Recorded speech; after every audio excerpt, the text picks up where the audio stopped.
আপনারা যারা পুজোর সময় ফেসবুকে অ্যাড চালিয়েছেন বা চালাবেন ভাবছেন, তাদের একটা অন্যরকম ক্রাইটেরিয়া থাকে, হচ্ছে তাদের কম্পিটিটররা কী অ্যাড চালাচ্ছে সেটা জানার, বা কম্পিটিটর না হোক যে কেউ যে ফেসবুকে কী অ্যাড চালাচ্ছে সেটা আপনারা খুব সহজে জানতে পারবেন।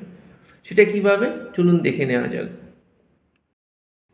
এই যেমন দেখুন, ইনি শান্তনু ঘোষ বলে একজন পনসর্ট মানে হচ্ছে ফেসবুকে অ্যাড চালিয়েছে। এরপর আমি যদি তার প্রোফাইলে আসি, প্রোফাইলে আসার পর আমি চলে আসব কোথায়, অ্যাবাউটে।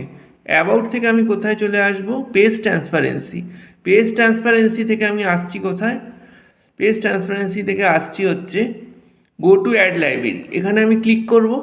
গো টু অ্যাড লাইব্রেরিতে ক্লিক করলে এই দেখুন বাঁ দিকে কিন্তু তার অ্যাডটা চলে এসছে, সে কী অ্যাড চালাচ্ছে।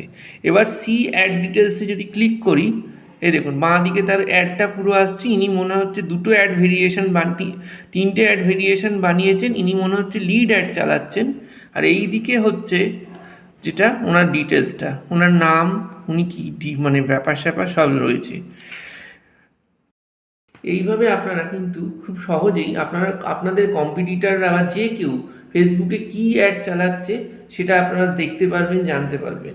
এই ভিডিওটা বা এই টিপসটা যদি ভালো লেগে থাকে অবশ্যই লাইক করবেন এবং এই চ্যানেলটিকে সাবস্ক্রাইব করবেন ডিজিটাল মার্কেটিং এবং ওয়েবসাইট ডেভেলপমেন্ট রিলেটেড বিভিন্ন রকম টিপস পাওয়ার জন্যে। ধন্যবাদ।